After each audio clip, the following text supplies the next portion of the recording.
What if the last photograph of your loved one wasn't a goodbye, but proof they were still alive? Victorian England was an age obsessed with mourning, with death rituals, with preserving the fleeting memory of those snatched away too soon.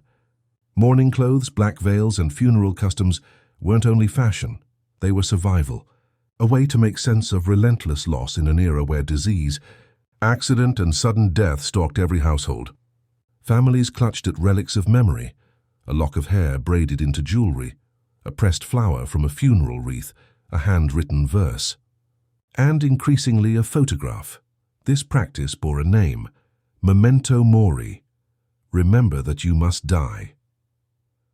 In the 1850s, photography was still young, expensive, and cumbersome. Few families possessed a likeness of their children or loved ones in life. So when death came suddenly, families called in photographers to capture a final portrait, one last echo of presence before the grave swallowed the body forever. The eyes were sometimes painted open on glass plates. Cheeks could be rouged. The result was meant to be comforting. Yet to modernize, these images walk a line between grief and nightmare. It is within this strange cultural space that the story of the Prescott brothers begins, a story that would unravel into one of the most disturbing mysteries in Victorian medicine. Herbert Prescott was only 16 when death claimed him, or so it seemed.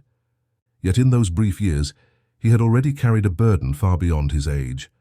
3 years earlier, his father, Thomas Prescott, had died in a violent carriage accident on a rain-slick London street. The tragedy shattered the family. His mother, Victoria Prescott, was never the same. Once vivacious, she became frail, withdrawn, prone to long absences in her room, curtains drawn against daylight. That left young Herbert as the true guardian of the household. He became not just a brother to George, who was 9 years old at the time of Herbert's death, but a surrogate father. Neighbors remembered him as unusually mature, calm, and industrious. He had found employment as an apprentice accountant at a respected London firm, a position rare for someone so young. He walked to the city each morning in pressed clothes, returned late, and still found time to sit with George, to quiz him on his lessons, to share quiet talks by the fire. Herbert was described as robust, healthy, with no history of serious illness. No one could have foreseen how swiftly fate, or something far stranger, would overtake him. The morning of November 14, 1858, began without alarm. Herbert rose, ate breakfast with George, even discussed practical matters like buying coal for the winter. He mentioned only a slight fatigue before retreating to his room. George, too young to sense anything unusual, returned to his lessons. It was only that evening, when Herbert did not appear for dinner, that George climbed the staircase to check. He found his brother lying upon the bed, perfectly still, expression serene, as though he had simply chosen never to wake again. Panic seized the household. Dr. Frederick Hastings, the family physician, was summoned. Hastings, educated at Edinburgh and considered a respectable man of science, had long cared for the Prescotts. His examination left him shaken yet certain. Herbert was gone. The boy's heart had ceased. No marks of injury, no signs of poisoning, no evidence of trauma. To Hastings, it was a case of what Victorians termed a natural death, a polite phrase often masking the limits of medical knowledge. He signed the certificate with clinical brevity: sudden death by indeterminate natural cause, absence of vital signs confirmed. The prescription was burial within 48 hours, standard in an era haunted by fears of miasma and contagion. For 9-year-old George, the world collapsed a second time. First his father, now his brother, his protector, his only source of stability. Victoria Prescott was inconsolable. She drifted through the house in a fog of grief, unable to make arrangements. It was a family friend, James Morland, who intervened. Morland was a photographer, known locally for his sensitive portraits and particularly for his skill in the delicate art of post-mortem photography. He suggested gently that Herbert's likeness should be preserved before burial. For the Prescotts, who had no other photograph of him, this would be their only chance. And so, on the morning of November 15, 1858, just one day after Herbert's supposed death, Morland arrived with his heavy wooden camera, glass plates, and chemical solutions. He prepared the sitting room, pulling curtains to adjust the light. Herbert's body was dressed in his best suit. He was arranged in his favorite armchair, hands folded, head tilted just so. His expression, with Morland's careful posing, appeared calm, almost noble. Beside him, George was placed, one small hand resting on his brother's shoulder. The boy's face was pale, eyes hollow from shock, yet the image conveyed dignity, a sibling's silent farewell. The camera's lens opened for long minutes. Neither boy nor corpse moved. When the plate was developed, the result was striking, a tableau of grief and serenity, a family memory fixed forever. But James Morland saw more than his glass plate revealed. In notes found decades later among his belongings, he recorded an unease he had suppressed at the time. The deceased subject presented a facial coloration more rosy than I have known in similar cases. I attributed this to his fine health in life and the short interval since death. Yet young George seemed unsettled. He watched his brother with expectancy, as though awaiting movement. Once or twice I fancied he murmured words to him. I dismissed it as grief's odd manifestation, but the impression remains with me. Those words would later chill historians and doctors alike. Herbert was laid to rest on November 16th in a simple ceremony. The oak coffin was lowered, earth shoveled, prayers recited. Neighbors came, work colleagues bowed heads, and George lingered at the grave until the last soil was pressed down. Life moved on, though never smoothly. Victoria retreated deeper into silence. George grew under the care of neighbors and the quiet mentorship of Morland, who often visited, ensuring the boy was not entirely alone, and always. The photograph remained, framed in the living room, a haunting presence. Guests often remarked on it. Some found it comforting, others unsettling. George himself, as he grew to manhood, married, and raised children of his own, never parted with it. To him it was more than a relic. It was a tether to the brother who had filled the role of father. When George died in 1923, aged 74, the photograph passed to his descendants, along with the family's whispered stories about that mysterious November death. Little did they know that the true horror of Herbert's fate had not yet come to light. For 60 years, the Prescott family believed they had witnessed a natural tragedy. They believed Herbert had died peacefully in his sleep, and that the photograph taken the next morning was a fitting memorial. But in 1919, during the grim work of exhuming graves to make space for the war dead, the soil of London would yield a secret too terrible to imagine. A secret that transformed that quiet photograph from a keepsake into evidence of one of the most disturbing medical mysteries of the Victorian era. Herbert Prescott, they would discover, had not been dead when the photograph was taken, nor when the coffin was closed. 60 years passed. The photograph of the Prescott brothers hung quietly in George's parlor, a relic of sorrow, an artifact of love. No one suspected it was more than a memento mori, but history is never still. In 1919, the earth itself betrayed what had been hidden beneath it. The First World War had left London reeling. The dead returned home in numbers unimaginable, and the city's cemeteries strained under the burden of accommodating soldiers' bodies. The authorities made the decision to relocate older graves, creating room for the newly fallen. The churchyard where Herbert Prescott lay was among those chosen for renovation. It was considered routine work. Move old remains respectfully, re-inter them, make way for the heroes of a new century. But the Prescott grave was destined to shatter the illusion of routine. Overseeing the exhumations was Dr. Horace Fairchild, a newly rising figure in forensic pathology. Fairchild had studied in France, where battlefield medicine had forced rapid progress in anatomy and trauma analysis. He believed that every body told a story even decades later, and when the gravediggers pried open the coffin of young Herbert Prescott, Fairchild knew immediately this story was unlike any he had encountered. The coffin was oak, unusually well preserved thanks to the dense grain of the wood and the particular soil conditions. Its brass fittings gleamed faintly, even after 60 years underground. To the workmen it was almost beautiful, but when the lid creaked open, beauty gave way to horror. The skeleton inside was not lying serenely, as it should have been after a careful Victorian burial.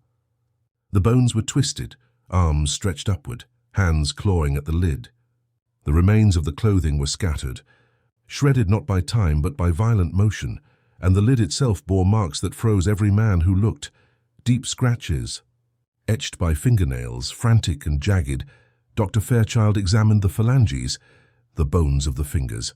They were fractured, splintered, as though Herbert had driven his own strength against the wood until his hands broke apart. Tiny flecks of oak remained embedded beneath what had once been nails. This was no peaceful rest, Fairchild wrote in his field notes. This was struggle. Fairchild's full autopsy, conducted under controlled conditions, yielded even more disturbing evidence. The skull showed subtle fractures at its base, not from blows but from internal pressure. Extreme panic, combined with suffocation, can drive blood pressure so high that vessels burst, weakening bone from within. Herbert had not died in his bed. He had not even died as he was lowered into the grave. He had died inside the coffin, fighting with every ounce of strength, suffocating in blackness. Fairchild's official conclusion, later preserved in the Royal Institute of Medicine archives, was damning. Subject entered state of suspended animation, misdiagnosed as death. Upon regaining consciousness within coffin, subject fought until asphyxiation and exhaustion caused final demise.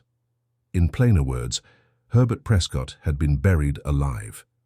News of the discovery reached surviving members of the Prescott family, who turned over their inherited documents to Fairchild for review. Among them lay George's private diary, kept faithfully throughout his life. One entry, written 2 years after Herbert's burial, is haunting in hindsight. I sometimes wake from dreams where Herbert calls to me. His voice is faint, as if from behind a wall, begging me to come closer. Mother says these are childish fancies, yet I cannot shake the feeling something was wrong that day. When I look at the photograph, I feel he still wishes to speak. What had seemed the imaginings of a grief-struck child now carried dreadful weight. George had sensed in his own innocent way that his brother's death was not what it appeared. Fairchild requested the original photograph, which George's descendants still possessed. By then, photography had advanced to allow enlargements and careful scrutiny. When magnified, Herbert's face betrayed unsettling details. His skin, though pale, carried an undeniable warmth of tone, too vivid for a body lifeless for a full day. His lips bore faint tension, the corners neither slack nor truly at rest. Most chilling of all, the eyelids were not fully closed. Beneath them, faint traces of muscular rigidity could be discerned, the suggestion of awareness, frozen mid-moment. The photographer James Morland's old notes were unearthed as well. His uneasy observation that Herbert looked more rosy than the dead should now became damning testimony. Modern analysts have since concluded that Herbert was likely in catalepsy, a rare neurological state where the body enters rigidity, breathing becomes imperceptible, and the pulse nearly vanishes. To Victorian medicine, without stethoscopes sensitive enough or equipment to detect faint respiration, such a state was indistinguishable from death. Herbert had not died peacefully. He had been paralyzed, misdiagnosed, dressed, posed, photographed, placed in a coffin, and lowered into the earth, all while still alive, trapped in silence. Forensic medicine is clinical, but the human weight of this discovery is unbearable. Imagine Herbert's return to consciousness, the crushing darkness, the stale coffin air, the realization of his fate. He clawed at the lid until his hands shattered. His final moments were a terror beyond imagination, and George, the boy photographed at his side, had placed his hand upon a shoulder that still carried the warmth of life. He had whispered words to a brother who may have heard, but could not respond. The photograph, meant as farewell, was in truth a portrait of premature burial in progress. Fairchild presented his findings at the Royal Institute of Medicine. The case drew gasps and outrage. It confirmed what had long been whispered in folklore and Gothic fiction, that premature burial was not only possible, but had claimed real victims. The Prescott case became a watershed moment, taught in universities, cited in medical journals.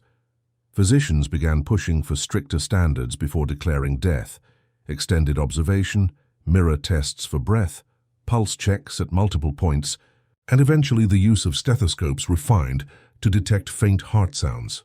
But for the Prescott family, no protocol could undo what had been done. The photograph of the Prescott brothers was no longer merely a relic of grief. It was evidence of medicine's fallibility, of a boy condemned by error to a nightmare burial. Yet this was not the end of Herbert's story. The photograph, once studied only by historians, would begin to attract philosophers, artists, even neuroscientists, all drawn to one chilling question. What does it mean to exist in the liminal state, between life and death? And so the Prescott brothers' image, one boy alive, the other not quite dead, became a symbol of a terror that haunted not only their family, but an entire century. From one photograph emerged not just a family tragedy, but a reckoning that forced medicine, culture, and philosophy to confront the limits of human knowledge. The Prescott case, a boy buried alive, photographed in the liminal space between life and death, would ripple across generations, reshaping how society defined death itself. The Victorian fear of premature burial. The horror of Herbert Prescott's fate struck a nerve in an era already obsessed with the possibility of premature burial. Long before Fairchild's forensic revelation in 1919, whispers and urban legends haunted Victorian England, people interred too quickly, scratching at coffin lids, voices heard in cemeteries at night. Such stories fueled Gothic literature. Edgar Allan Poe's The Premature Burial, 1844, described the terror of waking in a coffin, a tale dismissed as morbid fantasy until cases like Herbert's proved it all too real. For Victorians, death was not a clear border but a foggy threshold. Without modern diagnostics, the line between dead and almost dead was terrifyingly uncertain. The Prescott's tragedy confirmed the worst fears. This was not superstition, but reality. By the mid-19th century, inventors capitalized on these anxieties. Safety coffins were marketed as insurance against premature burial. Some designs featured ropes tied to the hands of the deceased, connected to a bell above ground. Others included glass viewing panes, air tubes, or even mechanisms that allowed movement to signal the living. In London, Bateson's patent coffin company advertised their invention with bold promises. Never fear. No loved one will suffer the fate of premature burial. With Bateson's device, the grave shall not silence the living. Few families could afford such contraptions, and most dismissed them as eccentric curiosities. Yet Fairchild's report on Herbert Prescott gave grim validation to those who invested in these devices. For once paranoia had been justified, the Prescott case also galvanized reform in medical practice. By the 1870s, partly spurred by growing awareness of misdiagnosed deaths, hospitals began enforcing mandatory observation periods before burial, watching for the faintest flutter of the chest over hours, not minutes. Though crude by modern standards, these methods drastically reduced fatal errors. Herbert's tragedy became a teaching case, cited in lectures, footnoted in forensic manuals, a warning carved into the professional conscience of British medicine. Yet beyond medicine, the photograph itself became something stranger, an artifact that blurred art, science, and philosophy. At first, it was regarded as another memento mori, no different from hundreds of others. But after Fairchild's exhumation, it was reinterpreted as forensic evidence. Enlargements showed Herbert's half-lidded eyes, faint facial tension, unnatural coloration, signs that he was not truly gone. Historians began to call it the photograph of death interrupted. Forensic pathologists studied it alongside Fairchild's notes. Artists saw it as a symbol. Two brothers, one alive but not, frozen in a paradox the camera itself could not resolve. In museums today, reproductions of the Prescott brothers' photograph are displayed beside Fairchild's report. Visitors find themselves transfixed, staring into the serene face of Herbert and realizing the serenity was a mask, a moment captured just before his nightmare truly began. If Herbert's fate was tragic, George's was quietly heartbreaking. He lived his entire life believing his brother had died peacefully. He grew to manhood, married, raised children, built a career. Yet in his diary, he wrote again and again of dreams where Herbert called to him. He could not know those dreams mirrored reality. Only decades later would his descendants learn the truth. One chilling detail survives from James Morland's letter to a colleague, written long after the photograph was taken. The boy, George, seemed restless. He kept looking at his brother as though expecting movement. At moments his lips moved as though speaking to him. I thought it grief. Now I wonder if he felt something I ignored. The child's instinct, too innocent to be clouded by adult rationality, had been closer to the truth than the doctor's diagnosis. What did Herbert experience in those final hours beneath the earth? Modern neuroscience suggests that during cataleptic states, awareness can persist even when movement is impossible. Herbert may have heard voices, felt hands arranging his body, sensed George's touch during the photograph. When the coffin was sealed, his mind awoke in silence, paralyzed but conscious, until suffocation spurred desperate action. Dr. Mary Hastings, a descendant of the physician who misdiagnosed Herbert, revisited the case using modern forensic techniques. Her chilling conclusion: Herbert likely remained alive for several hours underground, struggling until exhaustion and oxygen deprivation silenced him. The scratches, the broken bones, the blood pressure fractures in the skull all testified to a prolonged fight. This was not a swift passing. It was a battle waged in darkness, unwitnessed, except for the silent marks left behind. Herbert Prescott's ordeal moved beyond medicine into philosophy. The case became a touchstone for discussions about the boundary between life and death.